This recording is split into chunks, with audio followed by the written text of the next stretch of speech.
Office থেকে ফেরার সময় বরের হাতের এই জিনিসটা দেখে মনটা খুব ভালো হয়ে গেল। আসলে পরের দিন আমার জন্মদিন ছিল, তাই বরের এই সারপ্রাইজ আয়োজন।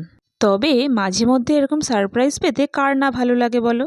কেকটা ছিল হানি আর আমন্ডস ফ্লেভারের, আর খেতেও ছিল খুব টেস্টি। জন্মদিন উপলক্ষে আমরা ঠিক করেছিলাম রাতের ডিনার বাইরে থেকে করব। তাই আমরা চলে এসেছিলাম রাজারহাট সিটি সেন্টার 2-তে।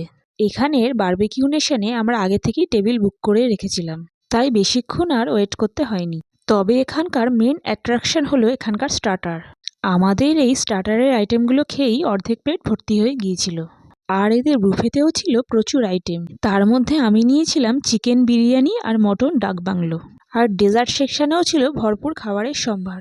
আর এই আঙ্গুরি গোলাপ জামুনগুলো কিন্তু আমার বেশ ভালো লাগে। আর সবশেষে বারবিকিউ নেশনের পক্ষ থেকে ছিল কেক কাটার এই ছোট্ট আয়োজন, যেটা এই দিনটাকে আরও স্পেশাল করে তুলেছিল।